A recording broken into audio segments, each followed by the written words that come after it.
E aí, beleza? Espero que você esteja bem, espero que a sua semana esteja indo bem e obrigado por estar aqui mais uma vez. Essa é a parte 2 do episódio 8 da segunda temporada do canal Para Que Possamos. Bom, esse vídeo é concentrado em apenas um tópico, que é um sonho específico que Ellen White teve. Esse sonho é muito importante que você tenha conhecimento, independente se você é adventista do sétimo dia ou não.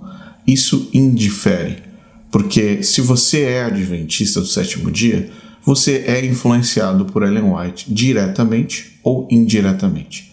Se você não é adventista, é importante que você conheça esse sonho, conheça essa história e principalmente alerte o maior número de pessoas possível. Bom, essa introdução é muito rápida, eu quero que você já comece a assistir o vídeo agora e eu vou fazer apenas duas interferências, duas dissertações no meio entre os vídeos, que também serão curtas, para que você entenda o conceito, entenda o contexto também e também faça parte desse estudo mais aprofundado sobre esse momento do ministério de Ellen White. Eu espero que você goste, seja bem-vindo ao Para Que Possamos.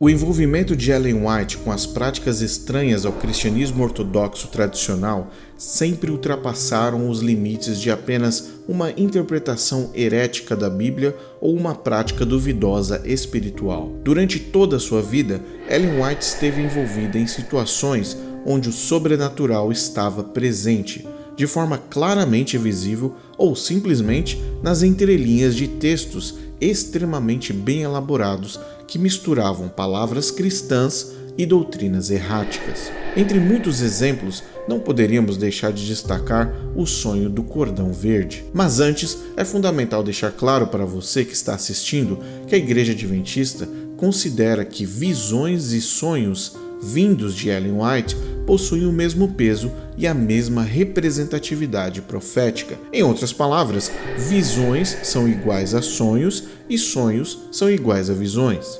Veja, o Centro White oficialmente considera a mesma coisa. No website oficial do Centro White encontramos a seguinte afirmação: em dezembro de 1844, Deus deu à jovem Ellen a primeira de uma estimativa de 2.000 visões e sonhos. Se voltarmos em 1851, numa edição do jornal Second Advent Review e Sabbath Herald, vamos ler: finalmente vemos o derramamento do Espírito, o dom de profecia, os sonhos e as visões do Senhor. As afirmações, elas não param por aí. Em 1961, no Advent Review and Sabbath Herald, encontramos o seguinte texto: é natural questionar quanto à probabilidade de confundir um sonho comum do sono normal com um sonho induzido por Deus. Mas Ellen White responde esse questionamento no mesmo trecho do artigo, e ela separa os 3 tipos de sonhos: sonhos comuns, sonhos demoníacos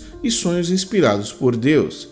Ela defendeu que o sonho divino contém sua própria prova genuína, levando em conta o caráter da pessoa que sonhou e as circunstâncias em que o sonho é dado. Testemunhos, volume 5, página 658. Nesse trecho, ela relaciona o sonho com o caráter da pessoa, e como ela se considerava a mensageira de Deus, seria óbvio que os seus sonhos ou os sonhos de Ellen White sempre teriam as supostas características de um sonho divino. Veja o que a Igreja Adventista afirmou em 1982 na Revista Adventista de 14 de outubro, comentando sobre a capacidade de ter visões que Ellen White sempre demonstrou. Como os profetas bíblicos, às vezes ela recebia as mensagens divinas por meio de sonhos e visões. Na edição especial de 1996, a Igreja Adventista confirmou mais uma vez. Estima-se que ela teve cerca de 2.000 visões e sonhos proféticos.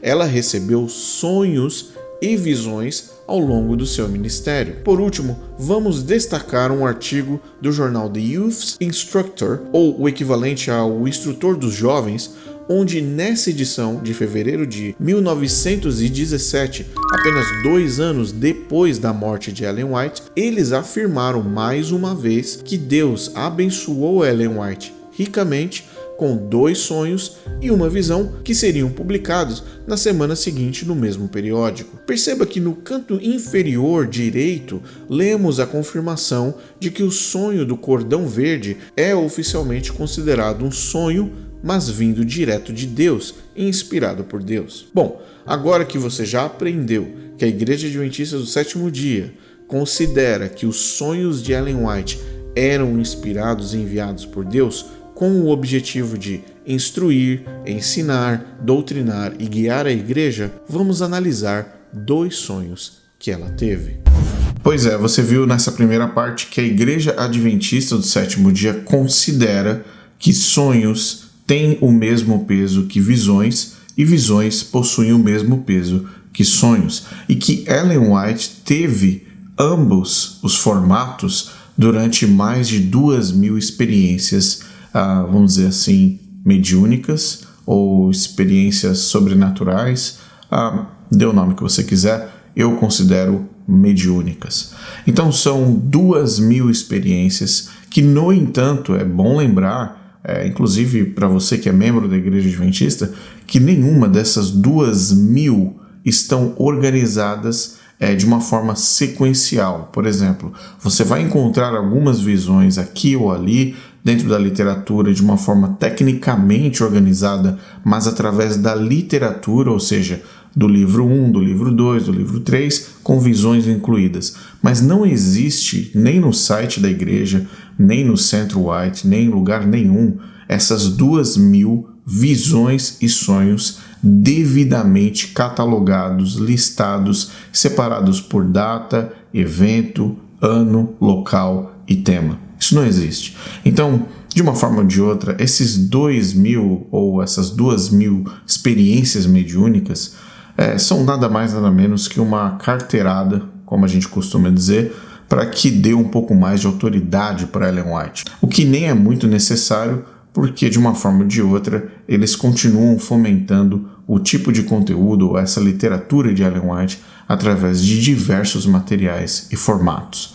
Mas, novamente falando, não existe um local específico onde você consiga identificar todas essas 2.000 experiências mediúnicas. Portanto, nessa primeira parte do vídeo, você entendeu que a Igreja Adventista do Sétimo Dia, através dos seus periódicos, através das suas revistas, dos seus jornais, dos seus manuais, dos seus livros de crenças, ela tem, de uma forma ou de outra, reforçado a premissa de que Ellen White, sim, tinha a capacidade de lidar com o sobrenatural através de visões e sonhos, e que o peso de ambos é exatamente o mesmo. Tá? Outra coisa que é muito clara, e ficou clara nessa primeira parte agora, é que Ellen White disse que o sonho que vem de Deus precisa ser comprovado através do caráter da pessoa. Olha só que interessante. Portanto, se a pessoa tem um bom caráter, se a pessoa é uma pessoa boa, automaticamente os sonhos que virão para essa mente sempre serão sonhos bons, serão sonhos divinos, sonhos do céu. Mas se a pessoa tem um mau caráter, automaticamente esses sonhos serão sonhos demoníacos. Tá? Então essa é a premissa, essa é a regra que foi criada por ela mesma. Portanto, ela, como se considerava a mensageira de Deus, é óbvio que, segundo isso, ela se auto-intitulou como sendo uma pessoa capaz e com as credenciais necessárias para receber os sonhos que vinham do céu, ou supostamente do céu. Bom, vamos ao sonho então Que sonho é esse do cordão verde? Que sonho é esse que ficou escondido por mais de 50 anos? Logo depois disso, tive outro sonho. Eu parecia estar sentada em desespero completo, com o rosto entre as mãos e refletindo assim: se Jesus estivesse na terra, eu iria até ele, me jogaria a seus pés e contaria a ele todos os meus sofrimentos. Ele não se afastaria de mim, ele teria misericórdia de mim, e eu o amaria e o serviria para sempre. Nesse momento, a porta se abriu e uma pessoa de bela forma e semblante entrou. Ele olhou para mim com pena e disse: "Você deseja ver Jesus? Ele está aqui e você pode vê-lo se desejar. Pegue tudo o que você possui e siga-me." Eu ouvi isso com alegria indescritível e alegremente juntei todos os meus pequenos pertences, todas as bugigangas preciosas e segui o meu guia. Ele me levou a uma escada íngreme e aparentemente frágil. Quando comecei a subir os degraus, ele me advertiu para manter os olhos fixos para cima, para que eu não ficasse tonta e caísse. Muitos outros que estavam escalando a subida íngreme caíram antes de chegar no topo. Finalmente, chegamos ao último degrau e paramos diante de uma porta. Aqui, meu guia me orientou a deixar todas as coisas que eu trouxe comigo. Eu alegremente os deixei no chão. Ele então abriu a porta e me convidou para entrar. Em um momento, eu estava diante de Jesus. Não havia como confundir aquele belo semblante. Aquela expressão de benevolência e majestade não poderia pertencer a nenhum outro. Quando seu olhar pousou sobre mim, soube imediatamente que ele conhecia todas as circunstâncias da minha vida e todos os meus pensamentos e sentimentos íntimos. Tentei me proteger do seu olhar, sentindo-me incapaz de suportar os seus olhos perscrutadores, mas ele se aproximou com um sorriso e, pondo a mão sobre minha cabeça, disse: "Não temas." O som da sua doce voz emocionou meu coração com uma felicidade que eu nunca havia experimentado antes. Eu estava alegre demais para pronunciar uma palavra, mas, dominada pela emoção, caí prostrada aos seus pés. Enquanto eu jazia indefesa ali, cenas de beleza e glória passaram diante de mim e me parecia ter alcançado a segurança e a paz do céu. Por fim, minhas forças voltaram e me levantei. Os olhos amorosos de Jesus ainda estavam sobre mim e seu sorriso encheu minha alma de alegria. Sua presença despertou em mim uma santa reverência e um amor inexprimível. Meu guia abriu a porta e nós dois desmaiamos. Ele me pediu para pegar novamente todas as coisas que eu havia deixado para trás. Feito isso, ele me entregou um cordão verde bem enrolado. Ele me instruiu a colocar perto do meu coração, e quando eu desejasse ver Jesus, que eu tirasse do meu peito e esticasse o máximo. Ele me advertiu para não deixar enrolado por muito tempo, para que não ficasse emaranhado e difícil de endireitar. Coloquei o cordão perto do meu coração com alegria. Desci completamente as escadas estreitas, louvando ao Senhor e dizendo a todos que encontrei onde eles poderiam encontrar Jesus. Esse meu sonho me deu esperança. O cordão verde representava a minha fé em minha mente, e a beleza e a simplicidade de confiar em Jesus começaram a surgir em minha alma.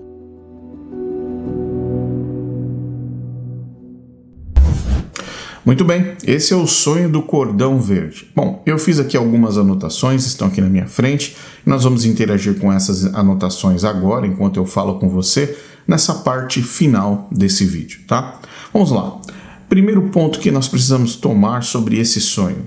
Ela estava em completo desespero e depressiva. Isso já estava acontecendo no decorrer do sonho. Aliás, o sonho começa com Ellen White em desespero e depressiva. O que nós já sabemos, se você acompanha essa segunda temporada, você já sabe que Ellen White tinha sérios problemas emocionais, tá? Sérios problemas de depressão, sérios problemas de completa a desconexão com uma saúde emocional estável. Isso é listado em vários locais, inclusive o próprio Tiago White mencionou isso algumas vezes, falando que sua esposa realmente sofria de crises emocionais muito graves. E isso acontecia antes ainda, porque nós estamos falando de um sonho que ocorreu em 1842. Portanto, ela era jovem ainda e nós dissemos nessa temporada que Ellen White sofria realmente de um processo emocional bastante conturbado, tá? Então,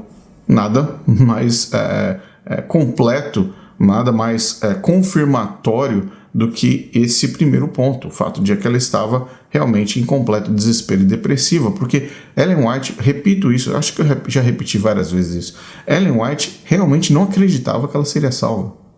Ela não tinha certeza da salvação, Ellen White não tinha a compreensão mínima do que significa a graça de Cristo. Ela não tinha, desde criança. Isso é algo que perturbava ela espiritualmente e emocionalmente. Então o sonho começa com ela falando desse desespero, desse momento, ou seja, é um reflexo do que ela vivia em sua rotina do dia a dia.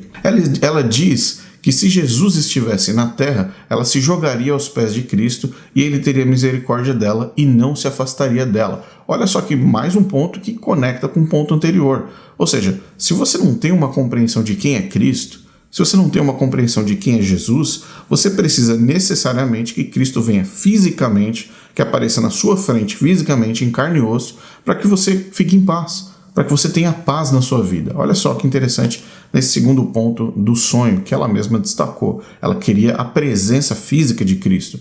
Simplesmente a ideia de você alcançar Cristo através de uma oração, alcançar Cristo através da sua conexão com Ele, através da presença dele, da presença de Cristo na sua vida, isso não era suficiente. Ela queria que Cristo estivesse aos pés, para que ela se jogasse aos pés de Cristo fisicamente, para que ela tivesse paz, para que ela literalmente tivesse um pouco mais de consolo com relação ao seu estado espiritual e emocional.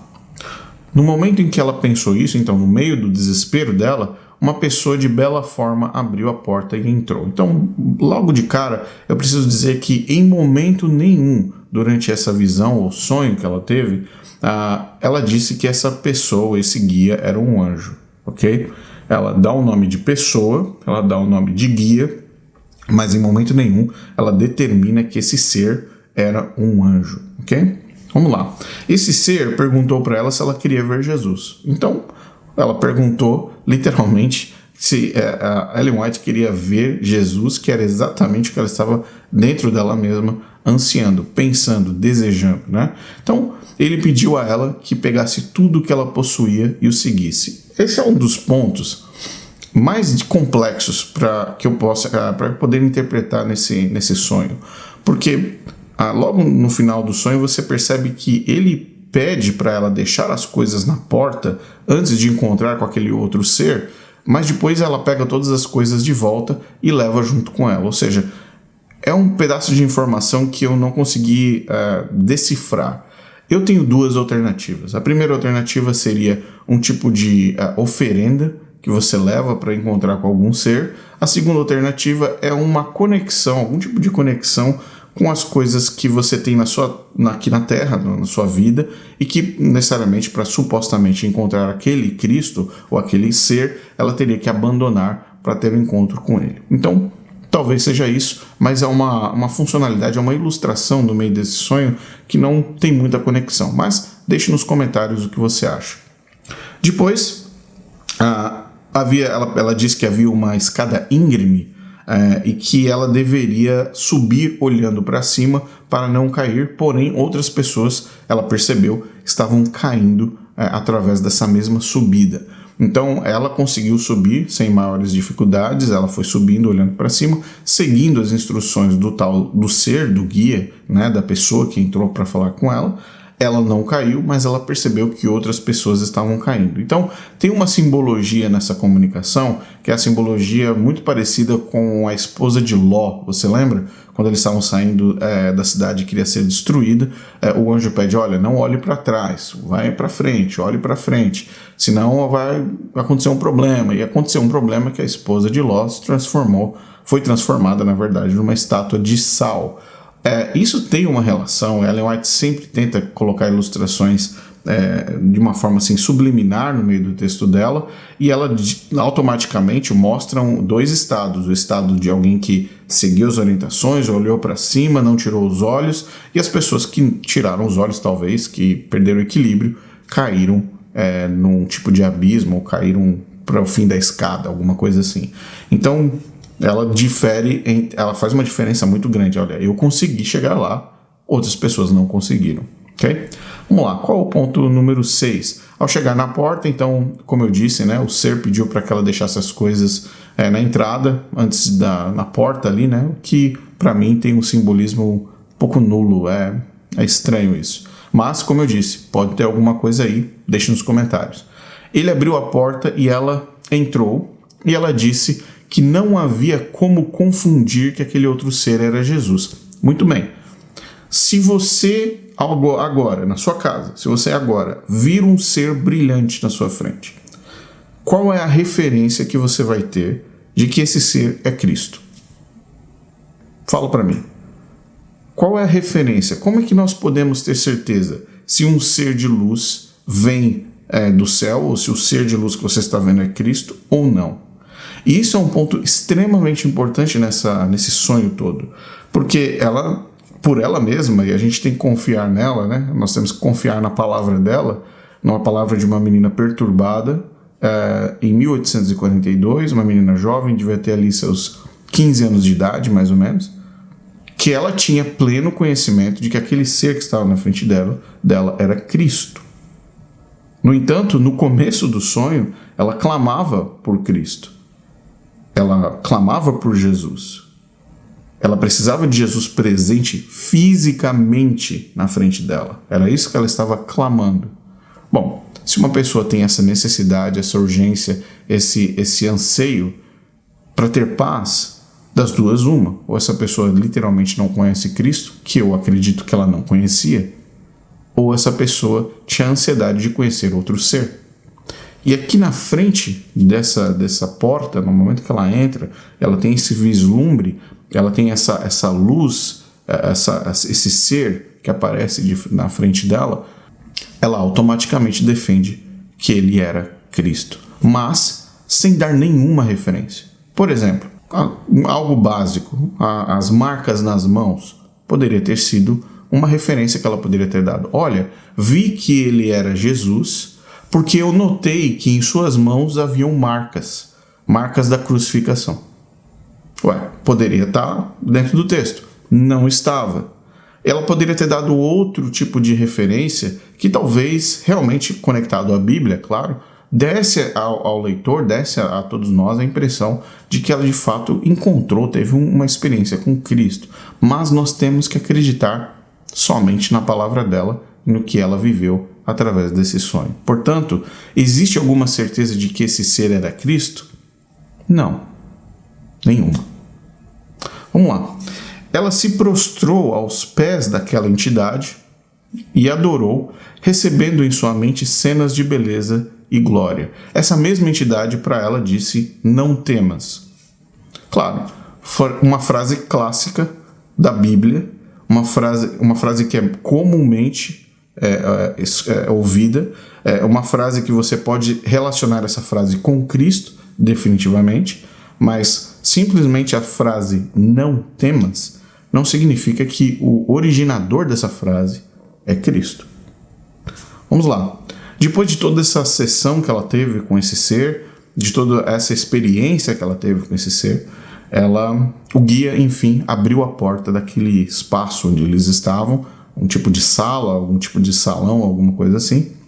O guia abre a porta, mas, no entanto, tem um resultado imediato. Ambos desmaiam. Por que eles desmaiaram? E esse texto é bem curto, não existe uma explicação no sonho pela razão pela qual eles desmaiaram. Eles desmaiaram, ambos.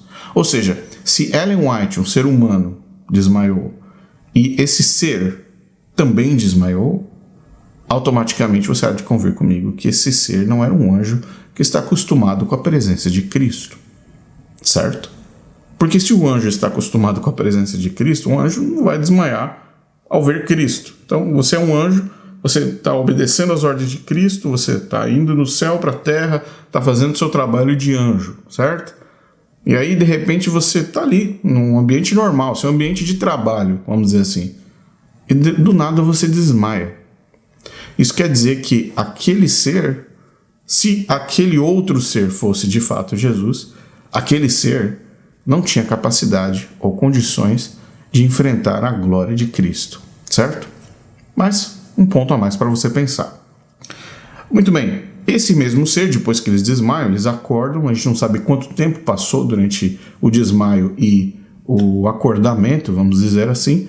Ele pede para que ela pegue as coisas dela de volta, que estavam ainda ali, na entrada daquela porta, e que ela leve de volta para a terra. No entanto, esse ser, essa pessoa de beleza, de grande beleza, dá para ela um cordão verde enrolado, certo? Esse cordão verde é entregue para Ellen White nesse sonho, e ele dá algumas instruções para ele, para que ela não permita que esse cordão fique enrolado ou embolado, que não crie nós, e que sempre que ela quisesse ver Jesus, que ela pegasse esse cordão, esticasse o máximo possível, ela teria acesso à glória de Cristo. Então, ela teria novamente acesso a Cristo através do cordão. Portanto, esse cordão verde que foi entregue por esse ser, por essa entidade, esse ser tinha a função de entregar esse cordão para ela, para que ela pudesse utilizá-lo como uma forma de se transportar para a presença de Jesus novamente. Então, a função primária era dar a Ellen White a capacidade de se transportar até a presença de Cristo. Muito bem, algumas instruções que foram dadas. Esse cordão não podia estar enrolado, embolado e não podia ter nós, tá? Guarde essa informação. Então, ela disse que o cordão ficaria junto ao coração. É importante dizer que era para ficar guardado perto do coração dela, para que ela pudesse então utilizá-lo sempre que ela precisasse. Bom, encerra-se a visão ou o sonho, né? Dizendo que o cordão representava a fé, na verdade, que ela tinha agora recebido, entendido, compreendido em Jesus Cristo. Muito bem. Então esse é o resumo do sonho. Eu vou fazer aqui alguns pontos importantes, tá? Existe uma história dos irmãos Grimm, e se vocês conhecem os irmãos Grimm, eles escrevem contos de fada. E um dos contos de fada é o conto dos 6 cisnes. Eu vou ler aqui uma descrição rápida. O conto dos 6 cisnes é um conto de fada sobre uma princesa cujos 6 irmãos são transformados em cisnes por uma maldição de uma madrasta. A princesa precisa tecer 6 camisas de urtiga para quebrar o feitiço. Mas ela é proibida de falar ou rir durante 6 anos e deve suportar a dor do silêncio. No entanto, sua perseverança e o poder de um cordão mágico que une os cisnes ajudam a salvar os seus irmãos e restaurar suas formas humanas. Então essa é a história, e através de um cordão mágico ela consegue resolver o problema com seus irmãos. Esse conto de fada, Os 6 Cisnes, ele foi recontado por vários autores, mas foi originalmente criado pelos irmãos Grimm. E eles coletaram e publicaram inúmeros contos de fada em suas coleções, como também conhecido como contos de fadas para crianças e adultos. E o período que isso aconteceu foi no século XIX, mesmo período em que Ellen White estava viva. Então essa é só uma curiosidade para que você entenda que a cultura dos cordões, de fato, fazia parte da cultura local nos Estados Unidos e na época de Ellen White. Por exemplo, outra pergunta: por que será que essa questão dos cordões tem tanta importância dentro do universo espiritual? Por que cordões, linhas, esses objetos, eles possuem tanta importância? Por exemplo, existe a importância dos cordões na magia e na bruxaria, e principalmente na cultura folk e nas tradições rurais dos Estados Unidos. Quais eram as utilidades desses cordões? Eu tenho aqui, por exemplo, a proteção espiritual, curas, poderes mediúnicos, conexões com seres de outros planetas ou conexões com seres espirituais. Existe um livro chamado A Magia das Cordas. E nesse livro A Magia das Cordas, que também foi publicado no Brasil, tem aqui nos Estados Unidos, uma bruxa explica como utilizar cordões e o poder dos cordões para fins espirituais ou fins de objetivos para a sua vida. Por exemplo, conquistar algo, conquistar alguém, proteger a sua vida. E ela ensina exatamente como produzir as cordas e como colocar, como inserir nessas cordas o poder que você precisa para a sua vida ou os objetivos que você deseja alcançar. E uma das coisas que ela fala é que normalmente nós e esse embolamento, dos cordões ou os nós previnem que algo aconteça. Novamente, o que o anjo falou para Ellen White, ou o que aquele ser falou para o Ellen White foi o seguinte: não deixe criar nós, não deixe ficar enrolado, para que você tenha acesso, para que esse objetivo para o qual esse cordão está sendo dado para você ocorra, ele de fato aconteça. Então, nós previnem coisas de acontecerem.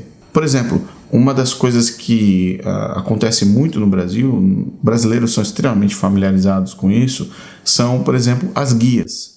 O que são as guias? Guias são elementos que são utilizados no universo espiritual, no universo das práticas espirituais das religiões afro-brasileiras. E eu quero mostrar um vídeo para você agora da importância, qual a relação dessas guias ou cordões, como nós podemos chamar também, para o universo espiritual e a relação desses cordões com as entidades. Dá uma olhada nesse vídeo rápido. E que quando eu coloco em mim, eu estou envolvido por essa energia. Então, eu crio um campo energético que me liga a essa divindade ou entidade. Então, essa guia, ela vai me servir como proteção, como sustentação, como amparo, mas também para me manter vinculado à força daquele guia ou daquele orixá do qual essa guia faz referência. Por exemplo, elementos que vão agregar uma quantidade maior de energia. Porque se a guia, ela não é algo só simbólico, ela não está ali só para ser um colar, para fazer referência à entidade ou orixá. Ela está ali para criar um campo energético em torno do médium e o conectar com aquela força. Portanto, ficou claro que a importância dos cordões, a importância dos guias ou das guias na sua relação com o universo espiritual, com essas entidades, é extremamente importante, é relevante para essas religiões. Você percebeu que existem regras, que existem cuidados que precisam ser tomados para que esses cordões e para que essas guias de fato tenham efeito, tenham algum tipo de eficácia dentro da prática da religião e principalmente na sua vida, no âmbito espiritual. O que correlaciona exatamente com o sonho de Ellen White, um elemento, uma guia, um cordão que literalmente conectava ela ao objetivo primário. Olha só que interessante. Bom, por fim, eu quero dar duas informações aqui que são relacionadas ao Adventismo. Muito bem. Esse sonho que ela teve é um sonho mediúnico, é um sonho sobrenatural. Eu fico um pouco restrito de dar nomes para esse tipo de experiência, porque é algo, além de ser bizarro dentro do universo cristão ortodoxo e principalmente cristão tradicional daquela época, continua sendo bizarro hoje essa mistura, esse sincretismo que acontecia dentro do ministério de Ellen White. É um sincretismo que não faz sentido, mas faz sentido quando você olha para a estrutura da Igreja Adventista, que segue todos os preceitos, seguem todas as orientações de Ellen White como sendo uma profetisa enviada por Deus. Mas alguns adventistas podem considerar, por exemplo, não, Rodrigo, por favor, Ellen White teve esse sonho em 1842. Oficialmente, nós apenas consideramos que o espírito de profecia foi dado a ela a partir de 1844. No entanto, você viu no primeiro segmento que mesmo após 1915, depois da morte dela, e durante várias literaturas, esse sonho é visto como sendo algo enviado por Deus. Mas eu tenho um livro aqui, que é o livro do Cordão Verde, Esse livro foi publicado em 2012 pelo Alex Bryan. O Alex, ele é um cara que decidiu explorar um pouco mais essa questão do sonho de Ellen White. Mas lendo esse livro, o que se trata aqui na verdade são vários argumentos tentando dar um tipo de tom cristocêntrico para esse tipo de experiência. Mas, no entanto, aqui na página 22 desse livro aqui, eu vou colocar na tela para você, na página 22, o próprio Alex Bryan, e diga-se de passagem, esse livro aqui ele foi publicado pela Pacific Press. Eu vou ver se eu consigo colocar aqui na tela direitinho para vocês, mas aqui, ó, mais ou menos aqui, vocês podem ver o nome Pacific Press. O que é a Pacific Press? A Pacific Press não é nada mais, nada menos do que a casa publicadora aqui dos Estados Unidos, para a Igreja Adventista. Portanto, esse livro aqui é um livro oficial da Igreja Adventista. Olha o que o Alex fala aqui, olha. Rapidamente, aqui no final, no começo da página 22, ele diz que em 1842, durante essa era de esperança do advento, mais ou menos uma menina de 15 anos de idade, Ellen White, teve uma experiência mística. Você pode ver aqui, logo na página 22, no topo da página, onde ele usa o termo uma experiência mística. Agora, se você acorda de manhã, tá? Você acordou de manhã, foi falar com sua esposa, com o seu marido, com seus filhos, ou seu filho chegou para você e falou o seguinte: pai, mãe, eu acordei e eu tive um sonho místico. E eu acredito que nesse sonho místico, Deus se comunicou comigo e me mostrou onde eu posso encontrar Jesus. Místico significa o que para você? Se alguém chegar no púlpito da Igreja Adventista hoje, agora, sábado, e perguntar assim: irmãos, hoje eu quero falar sobre uma experiência mística que eu tive. Eu tive um sonho místico, eu quero compartilhar com a igreja. Se entrar a diretora do Ministério da Mulher, diretora dos jovens, e for lá no púlpito, pegar o microfone e falar o seguinte: irmãos, eu tive um sonho místico e eu quero compartilhar com vocês. Eu creio que Deus vai nos abençoar hoje. Amém? O que você vai pensar? Místico.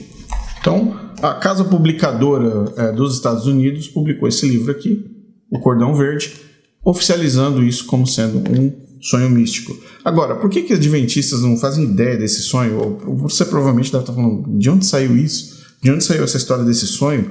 Que publicação é essa da igreja falando que Ellen White teve um sonho místico? Pois é, esse sonho ficou escondido desde de 1940 e pouco, desde a última vez que foi publicado, e o Alex Bryan trouxe isso em 2012, ou seja, esse sonho ficou escondido, guardado por mais de 50 anos na história das publicações da Igreja Adventista. Provavelmente você não sabia disso. Agora, se Ellen White recebeu esse sonho em 1842, certo? E ela foi confirmada, esse sonho foi confirmado como sendo um sonho vindo da parte de Deus, mas ao mesmo tempo a Igreja Adventista fala que o espírito de profecia foi dado a ela apenas em 1844. Quem foi que inspirou esse sonho, então? Esse sonho não está dentro da janela do espírito de profecia de Ellen White, porque ela foi entregue 2 anos antes. Faz sentido? Muito bem. Eu acredito que Ellen White foi de fato inspirada em 1842. Eu acredito que Ellen White, na verdade, essa mesma entidade, esse mesmo guia que entregou esse cordão aqui para ela, é o guia que acompanhou ela até a morte dela. Que é o guia que foi mencionado no vídeo anterior, na parte 1 desse episódio número 8. Então, essa é a introdução. Esse aqui é o primeiro momento, é quando o anjo guia, o ser ajudador, ou o ser acompanhante, ou o ser de luz que dava as instruções para Ellen White, como você viu no episódio anterior, tá aqui. Esse é o primeiro momento que ele aparece na história, entregando para ela um objeto que tinha poderes sobrenaturais e que possuía a capacidade e as características de itens de bruxaria, de um item relacionado ao espiritismo, de um item relacionado ao candomblé, de um item relacionado à Umbanda, de uma guia. E ela recebeu aqui em 1842 e ela continua sendo a profetisa da Igreja Adventista. Muito bem. Por fim, eu vou colocar aqui 2 pontos. Mais um ponto. A Igreja Adventista do Sétimo Dia no Brasil, ela fala sobre o cordão verde de alguma forma? Ela apresenta o cordão verde, o sonho do cordão verde de alguma forma? E eu pesquisei, e o Centro White, no Brasil, apresenta a história do sonho verde. Olha que interessante. Só que ela apresenta para crianças, como se fosse uma história infantil. E aqui na tela você vai ver um screenshot aqui direto do site do Centro White, onde tem a história do sonho verde, do sonho do cordão verde. E nesse sonho, a linguagem desse sonho é transferida como sendo uma história para crianças. Agora, se você é adventista do sétimo dia, se você é pai, você concorda comigo que uma experiência mística, como está aqui, escrito nesse livro, uma experiência mística, uma experiência que você não consegue distinguir que ser é o quê? Você não sabe se ele vem das trevas ou se ele vem da luz. Você não sabe qual a origem disso. Volto a dizer, de uma mente perturbada espiritualmente. A Igreja Adventista no Brasil entrega essa história para os seus filhos. Essa história mística pode estar sendo contada nos cultos de sábado, no momento da historinha das crianças. Então, eu falo para vocês sobre a história da Igreja Adventista, sobre a história verídica, a história verdadeira, sem a ajuda da CPB. Porque quando a CPB ajuda, ela transforma histórias místicas, cordões mágicos, cordões que são utilizados em culturas de bruxaria no período do século XIX, em historinhas e contos de fadas de cordas místicas do século XIX, e que se utilizam dessas cordas, dessas guias, para a mesma finalidade que Ellen White utilizou esse cordão verde. Pais, seus filhos estão sendo expostos a experiências místicas. 2 versos bíblicos, para a gente poder limpar o ar um pouquinho de toda essa fumaça verde que nós estamos envolvidos aqui. O Espírito diz claramente que nos últimos tempos alguns abandonarão a fé e seguirão espíritos enganadores e doutrinas de demônios. 1 Timóteo 4:1. Abandonarão a fé, seguirão espíritos enganadores e doutrinas de demônios. 2º verso, para a gente fechar. Isso não é de se admirar, pois o próprio Satanás se disfarça de anjo de luz. 2 Coríntios 11:14. Eu espero que você tenha um excelente fim de semana, que você reflita bastante no que a Casa Publicadora traz para você. Reflita bastante no que a literatura adventista e o que a profetisa experimentou em sua vida e traz para você até os dias de hoje. Nos vemos na parte 3, na parte final, onde nós vamos falar sobre uma experiência mediúnica espírita de Ellen White. Nos veremos no próximo episódio.